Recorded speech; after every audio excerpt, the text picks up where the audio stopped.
Appendix D, Speeches for Study and Practice, Russell Conwell, Acres of Diamonds.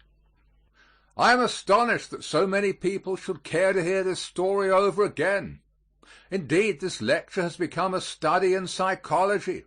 It often breaks all rules of oratory, departs from the precepts of rhetoric, and yet remains the most popular of any lecture I have delivered in the 44 years of my public life. I have sometimes studied for a year upon a lecture and made careful research and then presented the lecture just once, never delivered it again. I put too much work on it. But this had no work on it, thrown together perfectly at random, spoken offhand without any special preparation, and it succeeds when the thing we study, work over, adjust to a plan is an entire failure. The acres of diamonds, which I have mentioned through so many years, are to be found in Philadelphia, and you are to find them. Many have found them, and what man has done, man can do. I could not find anything better to illustrate my thought than a story I have told over and over again, and which is now found in books in nearly every library. In 1870 we went down the Tigris River. We hired a guide at Baghdad to show us Persepolis, Nineveh, and Babylon, and the ancient countries of Assyria as far as the Arabian Gulf. He was well acquainted with the land, but he was one of those guides who love to entertain their patrons. He was like a barber that tells you many stories in order to keep your mind off the scratching and the scraping. He told me so many stories that I grew tired of his telling them, and I refused to listen, looked away whenever he commenced. That made the guide quite angry. I remember that towards evening he took his Turkish cap off his head and swung it around in the air. The gesture I did not understand, and I did not dare look at him for fear I should become the victim of another story. But although I am not a woman, I did look, and the instant I turned my eyes upon that worthy guide, he was off again. Said he, "I will tell you a story now which I reserve for my particular friends." So then, counting myself a particular friend, I listened, and I have always been glad I did. He said there once lived not far from the river Indus an ancient Persian by the name of Al-Hafed. He said that Al-Hafed owned a very large farm with orchards, grain fields, and gardens. He was a contented and wealthy man, contented because he was wealthy, and wealthy because he was contented. One day there visited this old farmer one of those ancient Buddhist priests, and he sat down by Al-Hafed's fire and told that old farmer how this world of ours was made. He said that this world was once a mere bank of fog, which is scientifically true. And he said that the Almighty thrust his finger into the bank of fog and then began slowly to move his finger around and gradually to increase the speed of his finger until at last he whirled that bank of fog into a solid ball of fire, and it went rolling through the universe, burning its way through other cosmic banks of fog until it condensed the moisture without and fell in floods of rain upon the heated surface and cooled the outer crust. Then the internal flames burst through the cooling crust and threw up the mountains and made the hills of the valley of this wonderful world of ours. If this internal melted mass burst out and copied very quickly, it became granite. That which cooled less quickly became silver, and less quickly gold. And after gold, diamonds were made. Said the old priest, "A diamond is a congealed drop of sunlight." This is a scientific truth also. You all know that a diamond is pure carbon, actually deposited sunlight. And he said another thing I would not forget. He declared that a diamond is the last and highest of God's mineral creations, as a woman is the last and highest of God's animal creations. I suppose that is the reason why the two have such a liking for each other." And the old priest told Al-Hafed that if he had a handful of diamonds he could purchase a whole country, and with a mine of diamonds he could place his children upon thrones through the influence of their great wealth. Al-Hafed heard all about diamonds and how much they were worth, and went to his bed that night a poor man. Not that he had lost anything, but poor because he was discontented, and discontented because he thought he was poor. He said, "I want a mine of diamonds." So he lay awake all night, and early in the morning sought out the priest. Now, I know from experience that a priest when awakened early in the morning is cross. He awoke that priest out of his dreams and said to him, "Will you tell me where I can find diamonds?" The priest said, "Diamonds? What do you want with diamonds?" "I want to be immensely rich," said Al-Hafed, "but I don't know where to go." "Well," said the priest, "if you will find a river that runs over white sand between high mountains, in those sands you will always see diamonds." "Do you really believe that there is such a river?" "Plenty of them, plenty of them. All you have to do is just go and find them. Then you have them." Al-Hafed said, "I will go." So he sold his farm, collected his money at interest, left his family in charge of a neighbor, and away he went in search of diamonds. He began very properly, to my mind, at the Mountains of the Moon. Afterwards he went around into Palestine, then wandered on into Europe, and at last, when his money was all spent and he was in rags, wretchedness, and poverty, he stood on the shore of that bay in Barcelona, Spain, when a tidal wave came rolling through the Pillars of Hercules, and the poor, afflicted, suffering man could not resist the awful temptation to cast himself into that incoming tide, and he sank beneath its foaming crest, never to rise in this life again. When that old guide had told me that very sad story, he stopped the camel I was riding and went back to fix the baggage on one of the other camels, and I remember thinking to myself, why did he reserve that for his particular friends?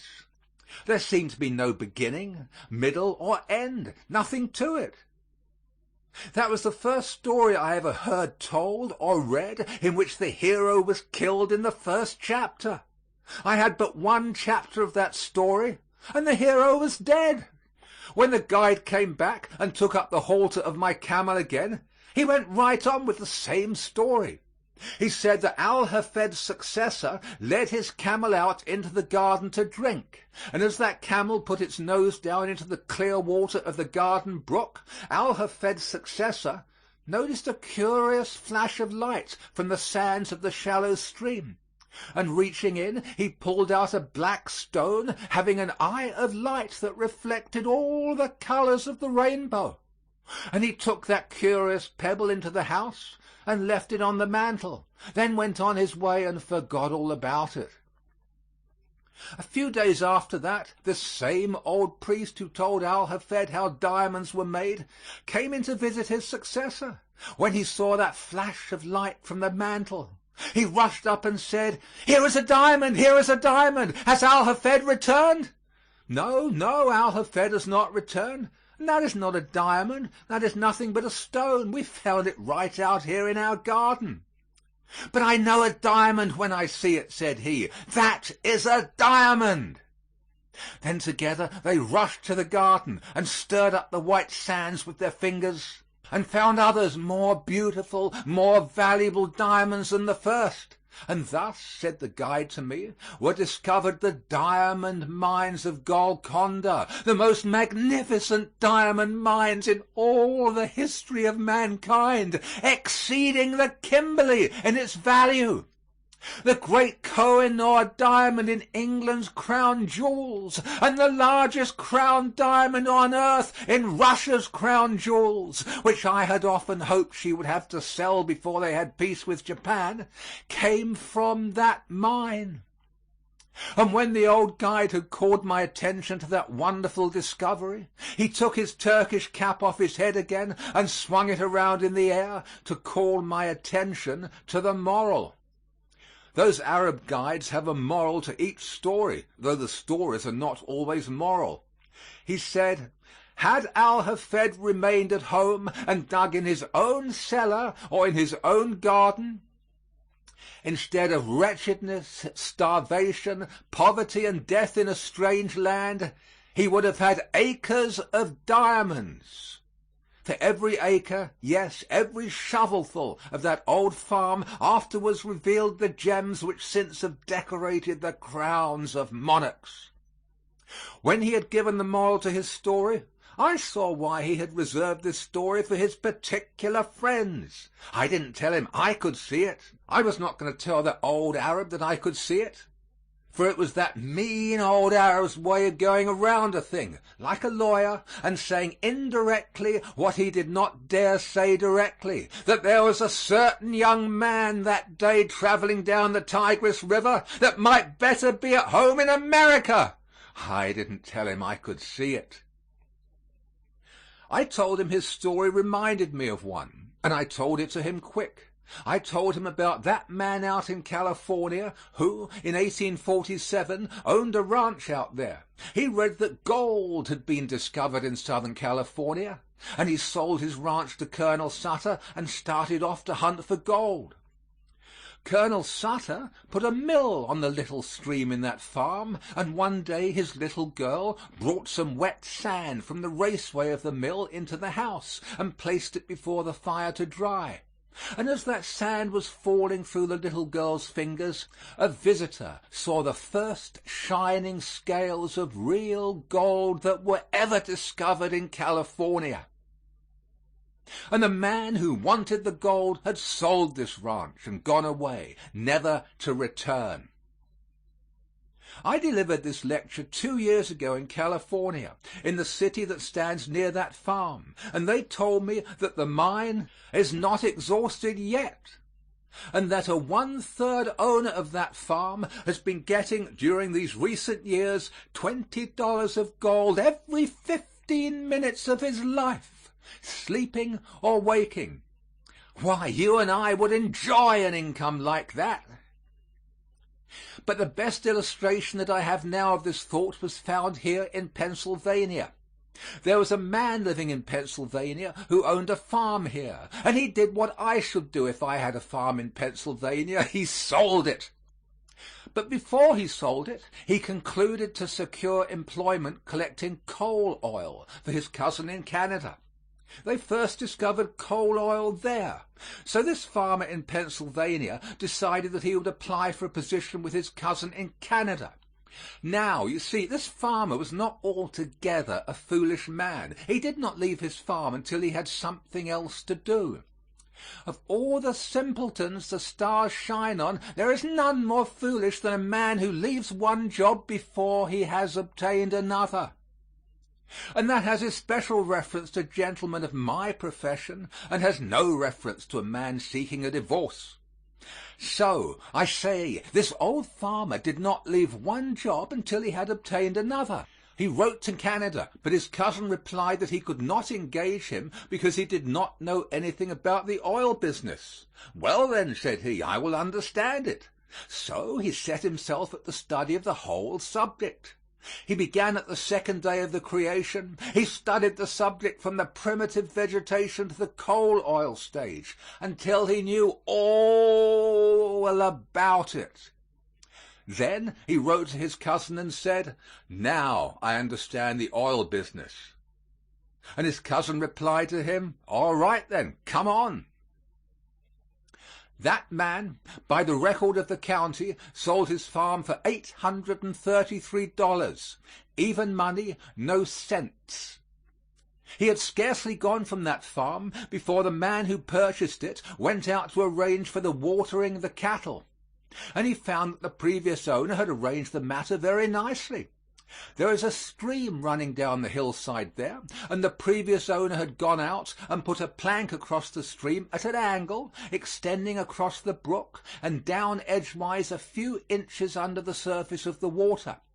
The purpose of the plank across that brook was to throw over to the other bank a dreadful-looking scum, through which the cattle would not put their noses to drink above the plank, although they would drink the water on one side below it. Thus, that man who had gone to Canada had been himself damming back for 23 years a flow of coal oil which the state geologist of Pennsylvania declared officially as early as 1870 was then worth to our state $100 million. The city of Titusville now stands on that farm, and those Pleasantville wells flow on. And that farmer, who had studied all about the formation of oil since the second day of God's creation, clear down to the present time, sold that farm for $833, no cents. Again, I say, no cents. But I need another illustration, and I found that in Massachusetts. And I'm sorry I did, because that is my old state. This young man I mention went out of the state to study, went down to Yale College and studied mines and mining. They paid him $15 a week during his last year for training students who were behind their classes in mineralogy, out of hours, of course, while pursuing his own studies. But when he graduated, they raised his pay from $15 to $45 and offered him a professorship. Then he went straight home to his mother and said, "Mother, I won't work for $45 a week. What is $45 a week for a man with a brain like mine? Mother, let's go out to California and stake out gold claims and be immensely rich."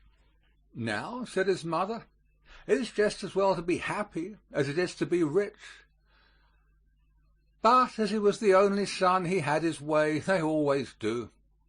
And they sold out in Massachusetts and went to Wisconsin, where he went into the employ of the Superior Copper Mining Company, and he was lost from sight in the employ of that company at $15 a week again. He was also to have an interest in any mines that he should discover for that company, but I do not believe that he has ever discovered a mine. I did not know anything about it, but I do not believe he has. I know he had scarcely gone from the old homestead before the farmer who had bought the homestead went out to dig potatoes, and as he was bringing them in a large basket through the front gateway, the ends of the stone wall came so near together at the gate that the basket hugged very tight. So he set the basket on the ground and pulled, first on one side and then on the other side. Our farms in Massachusetts are mostly stone walls, and the farmers have to be economical with their gateways in order to have some place to put the stones. That basket hugged so tight that there, as he was hauling it through, he noticed in the upper stone next the gate a block of native silver, 8 inches square. And this professor of mines and mining and mineralogy, who would not work for $45 a week when he sold that homestead in Massachusetts, sat right on that stone to make the bargain. He was brought up there. He had gone back and forth by that piece of silver, rubbed it with his sleeve, and it seemed to say, "Come now, now, now, here is $100,000. Why not take me?" But he would not take it. There was no silver in Newburyport. It was all away off. Well, I don't know where. He didn't, but somewhere else. And he was a professor of mineralogy. I do not know of anything I would enjoy better than to take the whole time tonight telling of blunders like that I have heard professors make. Yet I wish I knew what that man is doing out there in Wisconsin. I can imagine him out there as he sits by his fireside and he is saying to his friends, "Do you know that man Conwell that lives in Philadelphia?" "Oh, yeah, I've heard of him." "And do you know that man Jones that lives in that city?" "Yes, I've heard of him." And then he begins to laugh and says to his friends, they have done the same thing I did precisely. And that spoils the whole joke because you and I have done it. 90 out of every 100 people here have made that mistake this very day. I say you ought to be rich. You have no right to be poor. To live in Philadelphia and not be rich is a misfortune, and it is doubly a misfortune because you could have been rich just as well as be poor. Philadelphia furnishes so many opportunities. You ought to be rich. But persons with certain religious prejudice will ask, how can you spend your time advising the rising generation to give their time to getting money, dollars and cents, the commercial spirit? Yet I must say that you ought to spend time getting rich. You and I know there are some things more valuable than money. Of course we do. Ah, yes. By a heart made unspeakably sad by a grave on which the autumn leaves now fall, I know there are some things higher and grander and sublimer than money. Well does the man know who has suffered that there are some things sweeter and holier and more sacred than gold. Nevertheless, the man of common sense also knows that there is not any one of those things that is not greatly enhanced by the use of money. Money is power. Love is the grandest thing on God's earth, but fortunate the lover who has plenty of money. Money is power. Money has powers. And for a man to say, I do not want money, is to say, I do not wish to do any good to my fellow men. It is absurd thus to talk. It is absurd to disconnect them. This is a wonderfully great life, and you ought to spend your time getting money because of the power there is in money. And yet this religious prejudice is so great that some people think it is a great honor to be one of God's poor.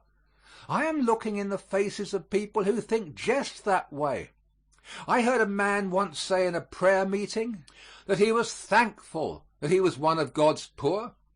And then I silently wondered what his wife would say to that speech as she took in washing to support the man while he sat and smoked on the veranda. I don't want to see any more of that land of God's poor. Now, when a man could have been rich just as well, and he is now weak because he is poor, he has done some great wrong. He has been untruthful to himself. He has been unkind to his fellow men. We ought to get rich if we can by honorable and Christian methods, and these are the only methods that sweep us quickly toward the goal of riches. I remember, not many years ago, a young theological student who came into my office and said to me that he thought it was his duty to come in and labor with me. I asked him what had happened, and he said, I feel it is my duty to come in and speak to you, sir, and say that the Holy Scriptures declare that money is the root of all evil. I asked him where he found that saying, and he said he found it in the Bible. I asked him whether he had made a new Bible, and he said, no, he had not gotten a new Bible, that it was in the old Bible. Well, I said, if it is in my Bible, I never saw it. Will you please get the textbook and let me see it? He left the room and soon came stalking in with his Bible open, with all the bigoted pride of the narrow sectarian who founds his creed on some misinterpretation of Scripture. And he put the Bible down on the table before me and fairly squealed into my ear, there it is, you can read it for yourself. I said to him, young man, you will learn, when you get a little older, that you cannot trust another denomination to read the Bible for you. I said, now, you belong to another denomination. Please read it to me, and remember that you are taught in a school where emphasis is exegesis. So he took the Bible and read it. The love of money is the root of all evil. then he had it right. The great book has come back into the esteem and love of the people, and into the respect of the greatest minds of earth, and now you can quote it and rest your life and your death on it without more fear. So, when he quoted right from the Scriptures, he quoted the truth. The love of money is the root of all evil. Oh, that is it. It is the worship of the means instead of the end, though you cannot reach the end without the means.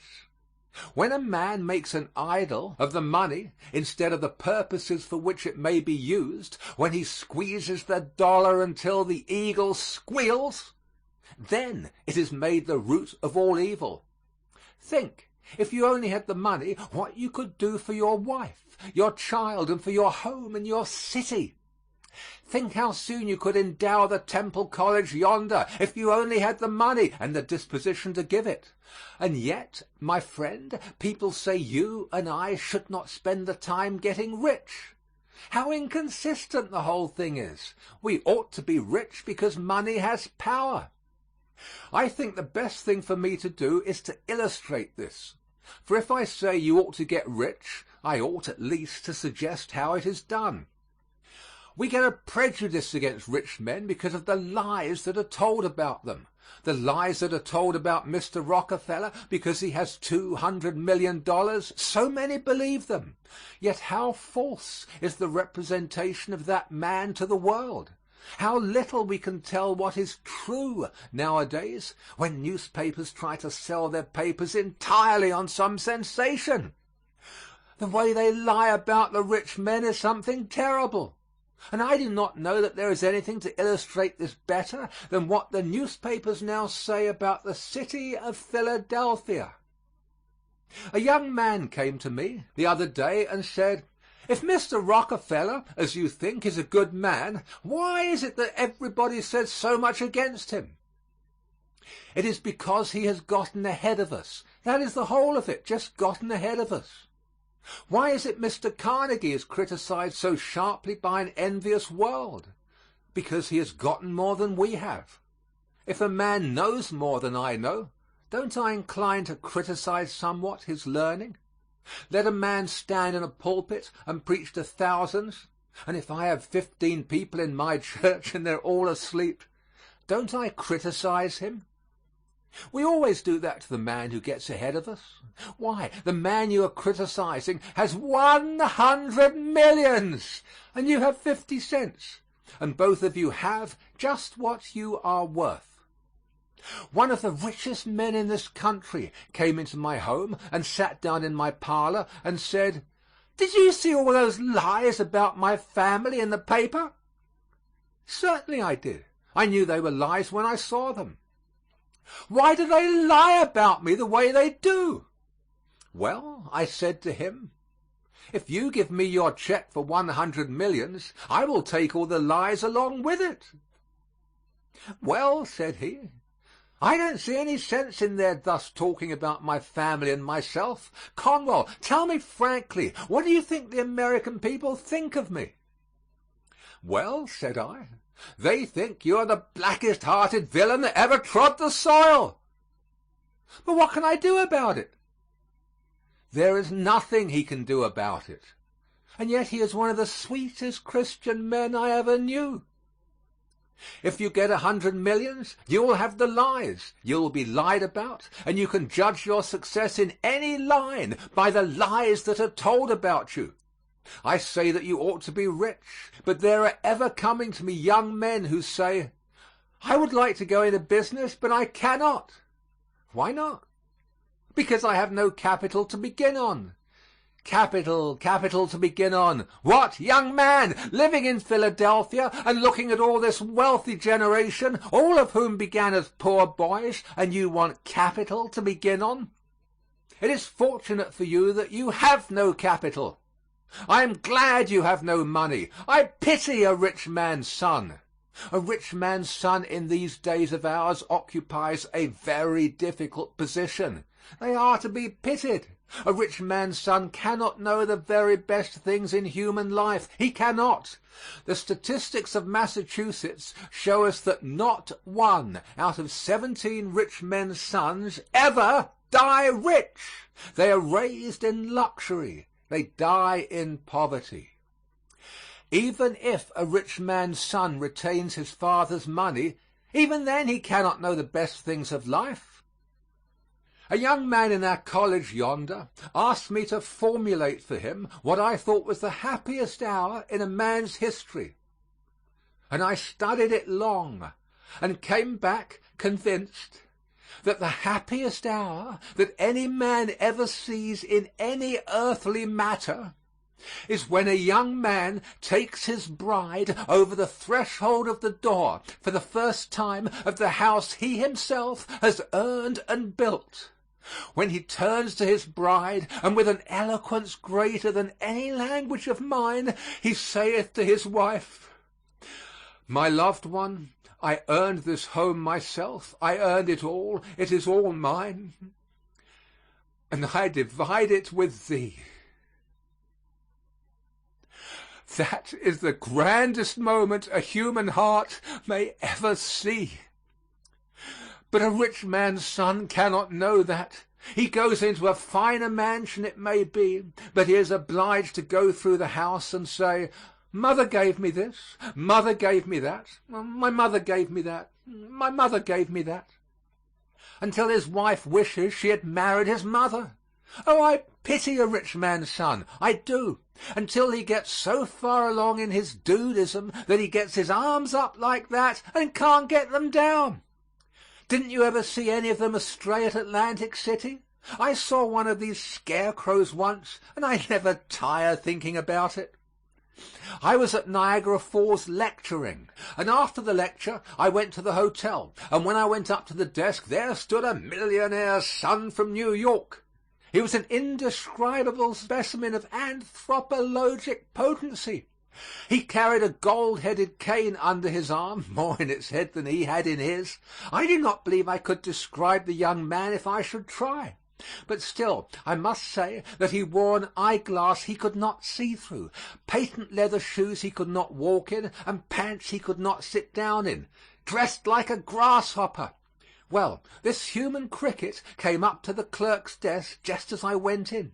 He adjusted his unseeing eyeglass in this wise and lisped to the clerk, because it's Hinglish, you know, to lisp. "Sir, will you have the kindness to furnish me with some paper and some envelopes?" The clerk measured that man quick, and he pulled out a drawer and took some envelopes and paper and cast them across the counter and turned away to his books. You should have seen that specimen of humanity when the paper and envelopes came across the counter, he whose wants had always been anticipated by servants. He adjusted his unseeing eyeglass and he yelled after that clerk, "Come back here, sir! Come right back here! Now, sir, will you order a servant to take that paper and those envelopes and carry them to yonder desk?" Oh, that poor, miserable, contemptible American monkey. He couldn't carry paper and envelopes 20 feet. I suppose he could not get his arms down. I have no pity for such travesties of human nature. If you have no capital, I'm glad of it. You don't need capital. You need common sense, not copper cents. A.T. Stewart, the great princely merchant of New York, the richest man in America in his time, was a poor boy. He had $1.50 and went into the mercantile business. But he lost 87.5 cents of his first $1.50 because he bought some needles and thread and buttons to sell, which people didn't want. Are you poor? It is because you are not wanted and are left on your own hands. There was the great lesson. Apply it whichever way you will, it comes to every single person's life, young or old. He did not know what people needed, and consequently bought something they didn't want, and had the goods left on his hands a dead loss. A.T. Stewart learned there the great lesson of his mercantile life, and said, "I will never buy anything more until I first learn what the people want. Then I'll make the purchase." He went around to the doors and asked them what they did want, and when he found out what they wanted, he invested his 62½ cents and began to supply a known demand. I care not what your profession or occupation in life may be. I care not whether you are a lawyer, a doctor, a housekeeper, teacher, or whatever else. The principle is precisely the same. We must know what the world needs first, and then invest ourselves to supply that need, and success is almost certain. A.T. Stewart went on until he was worth 40 millions. Well, you will say, a man can do that in New York, but cannot do it here in Philadelphia. The statistics very carefully gathered in New York in 1889 showed 107 millionaires in the city worth over 10 millions apiece. It was remarkable, and people think they must go there to get rich. Out of that 107 millionaires, only 7 of them made their money in New York, and the others moved to New York after their fortunes were made. And 67 out of the remaining 100 made their fortunes in towns of less than 6,000 people. And the richest man in the country at that time lived in a town of 3,500 inhabitants, and always lived there and never moved away. It is not so much where you are as what you are. But at the same time, if the largest of the city comes into the problem, then remember it is the smaller city that furnishes the great opportunity to make the millions of money. The best illustration that I can give is in reference to John Jacob Astor, who was a poor boy and who made all the money of the Astor family. He made more than his successors have ever earned, and yet he once held a mortgage on a millinery store in New York, and because the people could not make enough money to pay the interest and the rent, he foreclosed the mortgage and took possession of the store and went into partnership with the man who had failed. He kept the same stock, did not give them $1 capital, and he left them alone, and went out and sat down upon a bench in the park. Out there on that bench in the park, he had the most important, and to my mind, the pleasantest part of that partnership business. He was watching the ladies as they went by, and where is the man that wouldn't get rich at that business? But when John Jacob Astor saw a lady pass, with her shoulders back and her head up, as if she did not care if the whole world looked on her, he studied her bonnet. And before that bonnet was out of sight, he knew the shape of the frame and the color of the trimmings, the curl of the something on a bonnet. Sometimes I try to describe a woman's bonnet. This is of little use, for it would be out of style tomorrow night. So John Jacob Astor went to the store and said, "Now, put in the show window just such a bonnet as I described to you, because," said he, "I have just seen a lady who likes just such a bonnet. Do not make up any more till I come back." And he went out again and sat on that bench in the park, and another lady of a different form and complexion passed him, with a bonnet of different shape and color, of course. "Now," said he, "put such a bonnet as that in the show window." He didn't fill his show window with hats and bonnets which drive people away, and then sit in the back of the store and bawl because the people go somewhere else to trade. He didn't put a hat or bonnet in that show window the like of which he had not seen before it was made up. In our city especially, there are great opportunities for manufacturing. And the time has come when the line is drawn very sharply between the stockholders of the factory and their employees. Now, friends, there has also come a discouraging gloom upon this country, and the laboring men are beginning to feel that they are being held down by a crust over their heads through which they find it impossible to break, and the aristocratic money owner himself is so far above that he will never descend to their assistance. That is the thought that is in the minds of our people. But, friends, never in the history of our country was there an opportunity so great for the poor man to get rich as there is now in the city of Philadelphia. The very fact that they get discouraged is what prevents them from getting rich. That is all there is to it. The road is open, and let us keep it open between the poor and the rich. I know that the labor unions have two great problems to contend with, and there is only one way to solve them. The labor unions are doing as much to prevent its solving as are the capitalists today, and there are positively two sides to it. The labor union has two difficulties. The first one is that it began to make a labor scale for all classes on a par, and they scaled down a man that can earn $5 a day to $2.50 a day in order to level up to him an imbecile that cannot earn 50 cents a day. That is one of the most dangerous and discouraging things for the working man. He cannot get the results of his work if he do better work or higher work or work longer. That is a dangerous thing, and in order to get every laboring man free and every American equal to every other American, let the laboring man ask what he is worth and get it. Not let any capitalist say to him, "You shall work for me for half of what you are worth." Nor let any labor organization say, "You shall work for the capitalist for half your worth." Be a man, be independent, and then shall the laboring man find the road ever open from poverty to wealth. The other difficulty that the labor union has to consider, and this problem they have to solve themselves, is the kind of orators who come and talk to them about the oppressive rich. I can, in my dreams, recite the oration I have heard again and again under such circumstances. My life has been with the laboring man. I am a laboring man myself. I have often, in their assemblies, heard the speech of the man who has been invited to address the labor union.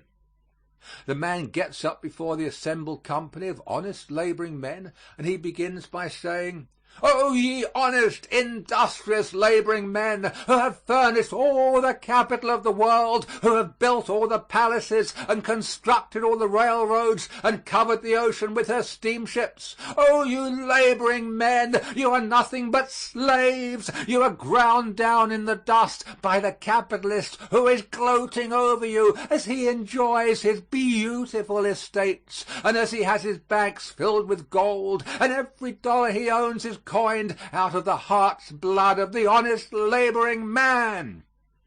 Now, that is a lie, and you know it is a lie, and yet that is the kind of speech that they are all the time hearing, representing the capitalists as wicked and the laboring men so enslaved. Why, how wrong it is. Let the man who loves his flag and believes in American principles endeavor with all his soul to bring the capitalist and the laboring man together until they stand side by side and arm in arm and work for the common good of humanity.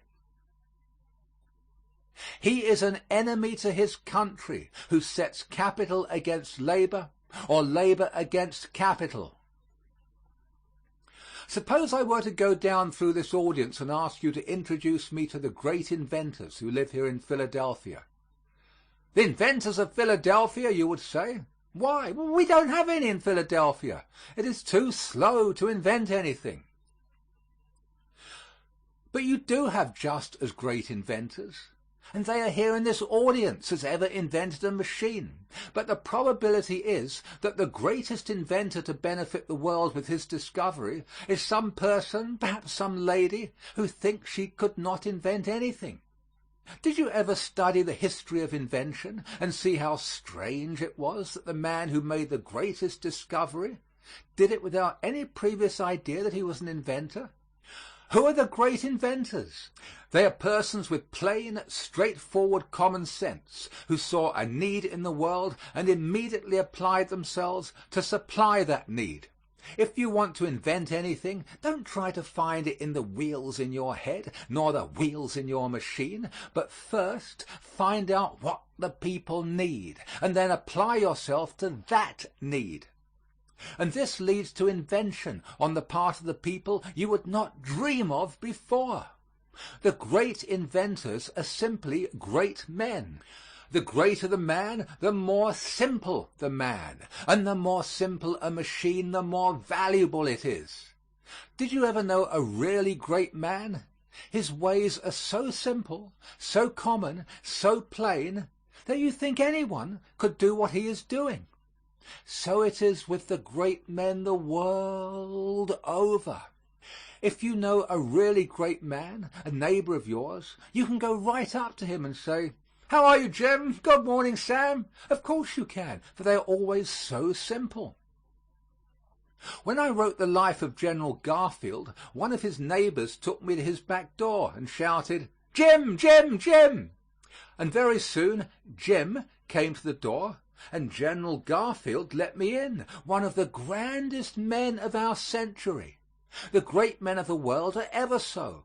I was down in Virginia and went up to an educational institution and was directed to a man who was setting out a tree.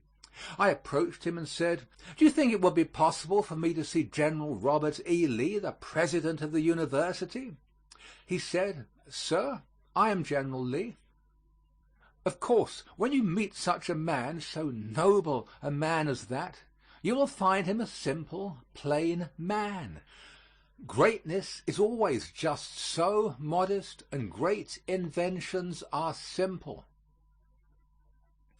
I asked a class in school once who were the great inventors, and a little girl popped up and said, "Columbus." Well, now, she was not so far wrong. Columbus bought a farm, and he carried on that farm just as I carried on my father's farm. He took a hoe and went out and sat down on a rock. But Columbus, as he sat upon that shore and looked out upon the ocean, noticed that the ships, as they sailed away, sank deeper into the sea the farther they went. And since that time some other Spanish ships have sunk into the sea. But as Columbus noticed that the tops of the masts dropped down out of sight, he said, "That is the way it is with this hoe handle. If you go around this hoe handle, the farther off you go, the farther down you go. I can sail around to the East Indies." How plain it all was! How simple the mind, majestic like the simplicity of a mountain in its greatness. Who are the great inventors? They are ever the simple, plain, everyday people who see the need and set about to supply it. I was once lecturing in North Carolina, and the cashier of the bank sat directly behind a lady who wore a very large hat. I said to that audience, "Your wealth is too near to you. You're looking right over it." He whispered to his friend, "Well, then, my wealth is in that hat." A little later, as he wrote me, I said, "Wherever there is a human need, there is a greater fortune than a mine can furnish." He caught my thought, and he drew up his plan for a better hat pin than was in the hat before him, and the pin is now being manufactured. He was offered $55,000 for his patent. That man made his fortune before he got out of that hole. This is the whole question. Do you see a need? I remember well a man up in my native hills, a poor man, who for 20 years was helped by the town in his poverty, who owned a wide-spreading maple tree that covered the poor man's cottage like a benediction from on high. I remember that tree, for in the spring, there were some roguish boys around that neighborhood when I was young, in the spring of that year, the man would put a bucket there and the spouts to catch the maple sap. And I remember where that bucket was.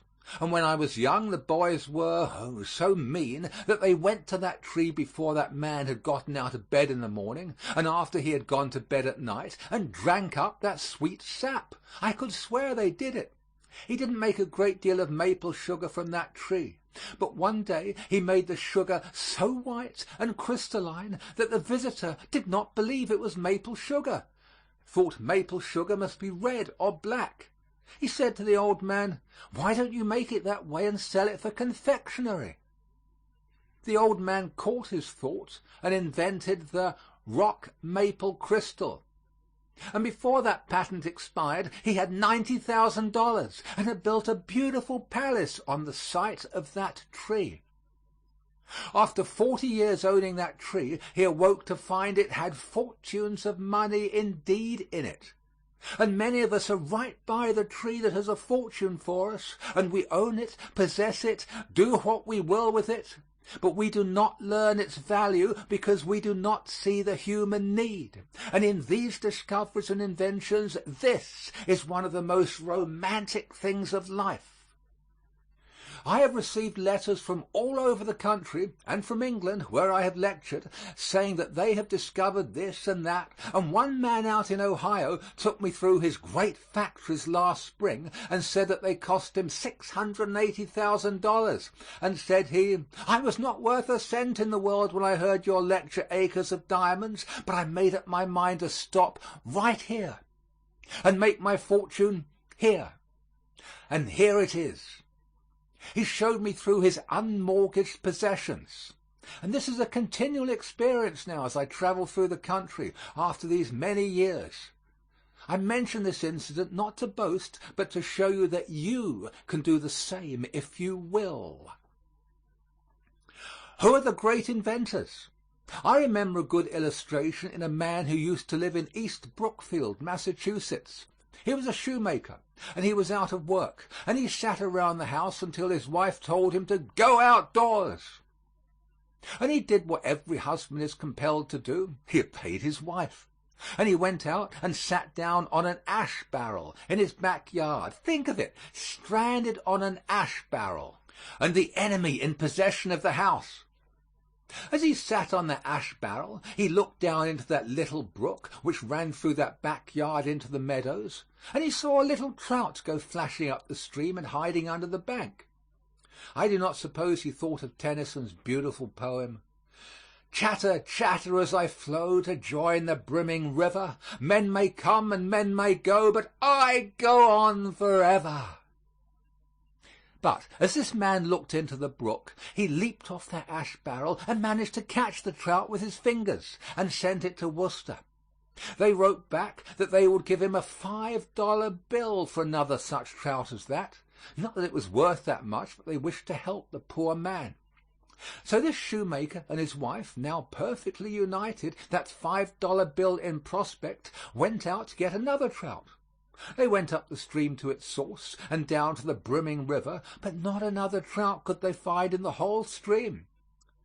And so they came home disconsolate and went to the minister. The minister didn't know how trout grew, but he pointed the way. Said he, "Get Seth Green's book, and that will give you the information you want." They did so, and found all about the culture of trout. They found that a trout lays 3,600 eggs every year, and every trout gains 1/4 pound every year, so that in 4 years a little trout will furnish 4 tons per annum to sell in the market at 50 cents a pound. When they found that, they said they didn't believe any such story as that, but if they could get $5 apiece, they could make something. And right in that same backyard, with the coal sifter upstream and window screen down the stream, they began the culture of trout. They afterwards moved to the Hudson, and since then he has become the authority in the United States upon the raising of fish, and he has been next to the highest on the United States Fish Commission in Washington. My lesson is that man's wealth was out there in his backyard for 20 years, but he didn't see it until his wife drove him out with a mop stick. I remember meeting personally a poor carpenter of Hingham, Massachusetts, who was out of work and in poverty. His wife also drove him out of doors. He sat down on the shore and whittled a soaked shingle into a wooden chain. His children quarreled over it in the evening. And while he was whittling a second one, a neighbor came along and said, "Why don't you whittle toys if you can carve like that?" He said, "I don't know what to make." There is the whole thing. His neighbor said to him, "Why don't you ask your own children?" Said he, "What is the use of doing that? My children are different from other people's children." I used to see people like that when I taught school. The next morning, when his boy came down the stairway, he said, "Sam, what do you want for a toy?" "I want a wheelbarrow." When his little girl came down, he asked her what she wanted, and she said, "I want a little doll's washstand, a little doll's carriage, a little doll's umbrella," and went on with a whole lot of things that would have taken his lifetime to supply. He consulted his own children right there in his own house and began to whittle out toys to please them. He began with his jackknife and made those unpainted Hingham toys. He is the richest man in the entire New England states, if Mr. Lawson is to be trusted in his statement concerning such things. And yet that man's fortune was made by consulting his own children in his own house. You don't need to go out of your own house to find out what to invent or what to make. I always talk too long on this subject. I would like to meet the great men who are here tonight. The great men. We don't have any great men in Philadelphia. Great men. You say that they all come from London or San Francisco or Rome or Manayunk or anywhere else but here, anywhere else but Philadelphia. And yet, in fact, there are just as great men in Philadelphia as in any city of its size. There are great men and women in this audience. Great men, I have said, are very simple men. Just as many great men here as are to be found anywhere. The greatest error in judging great men is that we think that they always hold an office. The world knows nothing of its greatest men. Who are the great men of the world? The young man and young woman may well ask the question. It is not necessary that they should hold an office, and yet that is the popular idea. That is the idea we teach now in our high schools and common schools, that the great men of the world are those who hold some high office. And unless we change that very soon and do away with that prejudice, we are going to change to an empire. There's no question about it. We must teach that men are great only on their intrinsic value and not on the position that they may incidentally happen to occupy. And yet, don't blame the young men saying that they are going to be great when they get into some official position. I ask this audience again, who of you are going to be great? Says a young man, "I am going to be great." When are you going to be great? When I am elected to some political office. Won't you learn the lesson, young man, that it is prima facie evidence of littleness to hold public office under our form of government? Think of it. This is a government of the people and by the people and for the people, and not for the office holder. And if the people in this country rule as they always should rule, an office holder is only the servant of the people. And the Bible says that the servant cannot be greater than his master. The Bible says that he that is sent cannot be greater than him who sent him. In this country, the people are the masters, and the office holders can never be greater than the people. They should be honest servants of the people, but they are not our greatest men. Young man, remember that you never heard of a great man holding any political office in this country unless he took that office at an expense to himself. It is a loss to every great man to take a public office in our country.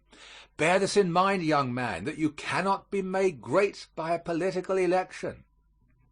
Another young man says, "I am going to be a great man in Philadelphia sometime." Is that so? When are you going to be great?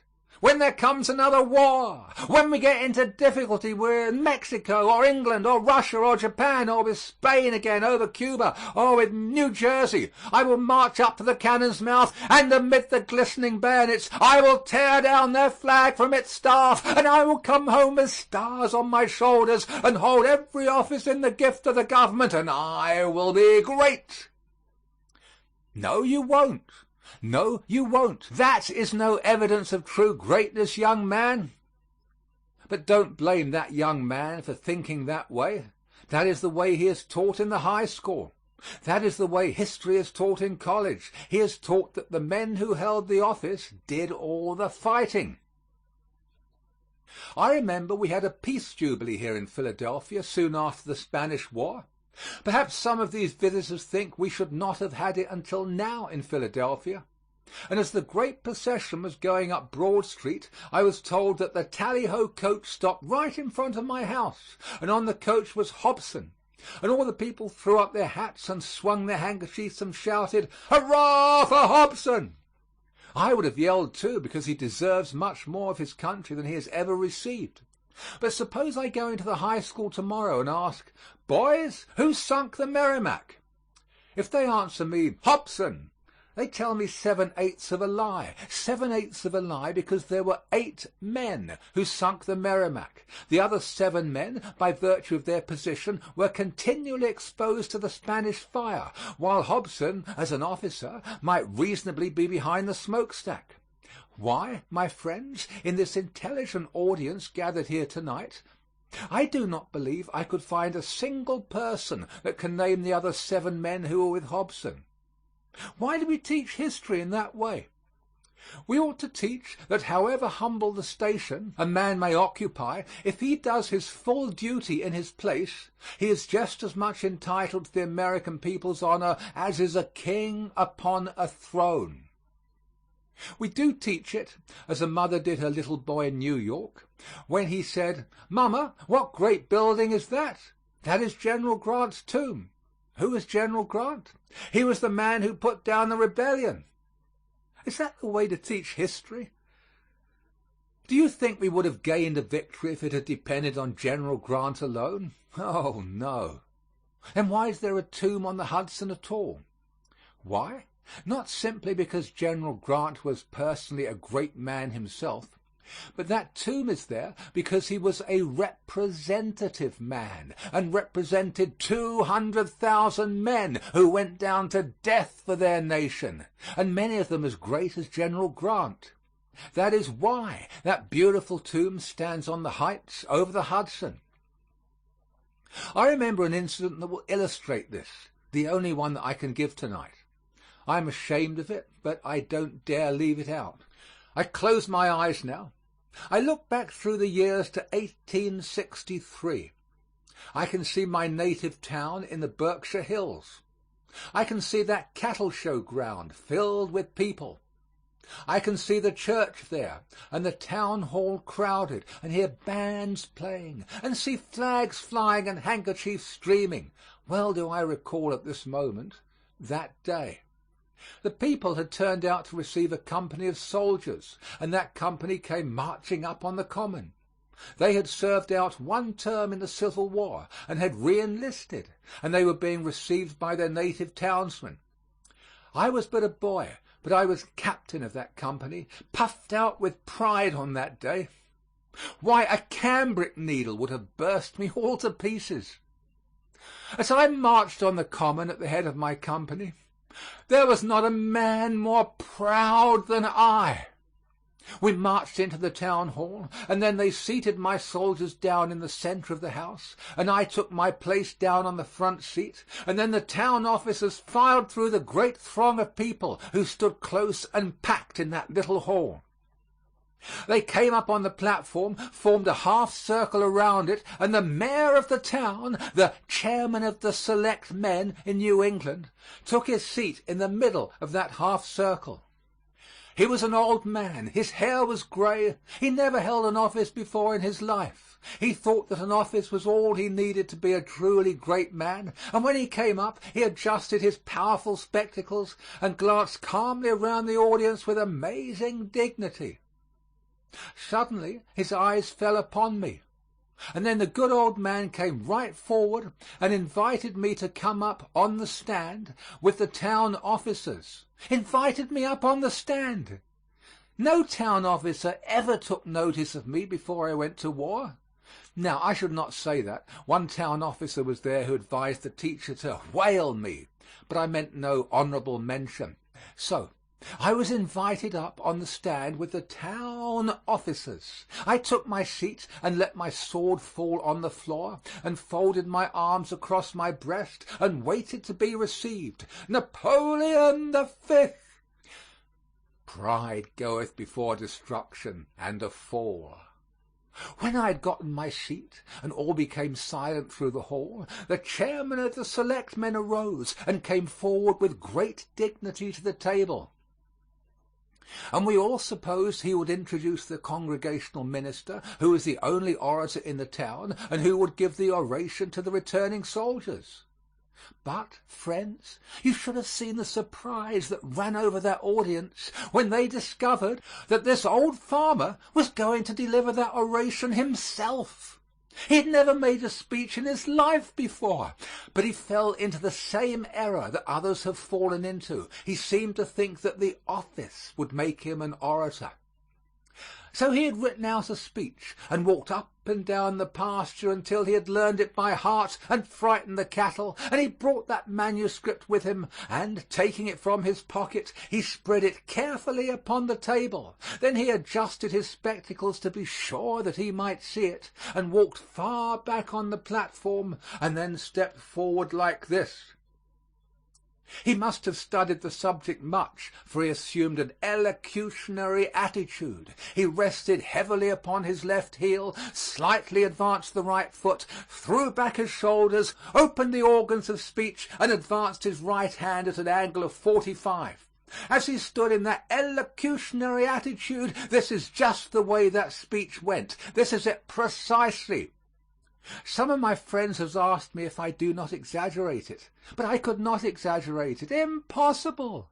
This is the way it went, although I am not here for the story, but the lesson that is back of it. Fellow citizens! As soon as he heard his voice, his hand began to shake like that. His knees began to tremble, and then he shook all over. He coughed and choked, and finally came around to look at his manuscript. Then he began again. Fellow citizens, we are very happy. We're very happy to welcome back to their native town these soldiers who have fought and bled and come back again to their native town. We're especially pleased to see with us today this young hero, that meant me, this young hero who in imagination, friends, remember, he said imagination, for if he had not said that, I would not be egotistical enough to refer to it. This young hero who, in imagination, we have seen leading his troops, leading his troops onto the deadly breach. We have seen his shining sword flashing in the sunlight as he shouted to his troops, "Come on!" Oh, dear, dear, dear, dear, how little that good old man knew about war. If he had known anything about war, he ought to have known what any soldier in this audience knows is true, that it is next to a crime for an officer of infantry ever, in time of danger, to go ahead of his men. I, with my shining sword flashing in the sunlight, shouting to my troops, "Come on!" I never did it. Do you suppose I would go ahead of my men to be shot in the front by the enemy and in the back by my own men? That is no place for an officer. The place for the officer is behind the private soldier in actual fighting. How often as a staff officer I rode down the line when the rebel cry and yell was coming out of the woods, sweeping along over the fields, and shouted, "Officers to the rear! Officers to the rear!" And then every officer goes behind the line of battle, and the higher the officer's rank, the farther behind he goes. Not because he is any the less brave, but because the laws of war require that to be done. If the general came up on the front line and was killed, you would lose your battle anyhow, because he has the plan of the battle in his brain and must be kept in comparative safety. I, with my shining sword flashing in the sunlight, There sat in the hall that day men who had given that boy their last hardtack, who had carried him on their backs through deep rivers. but some were not there. They had gone down to death for their country. The speaker mentioned them, but they were but little noticed, and yet they had gone down to death for their country, gone down for a cause they believed was right, and still believe was right, though I grant to the other side the same that I ask for myself. Yet these men who had actually died for their country were little noticed, and the hero of the hour was this boy. Why was he the hero? Simply because that man fell into that same foolishness. This boy was an officer, and those were only private soldiers. I learned a lesson that I will never forget. Greatness consists not in holding some office. Greatness really consists in doing some great deed with little means, in the accomplishment of vast purposes from the private ranks of life. That is true greatness. He who can give to this people better streets, better homes, better schools, better churches, more religion, more of happiness, more of God, he that can be a blessing to the community in which he lives tonight will be great anywhere. But he who cannot be a blessing where he now lives will never be great anywhere on the face of God's earth. We live in deeds, not years, in feeling, not in figures on a dial, in thoughts, not breaths. We should count time by heart-throbs in the cause of right, Bailey says. He most lives who thinks most. If you forget everything I have said to you, do not forget this, because it contains more in 2 lines than all I have said. Bailey says, he most lives who thinks most, who feels the noblest, and who acts the best.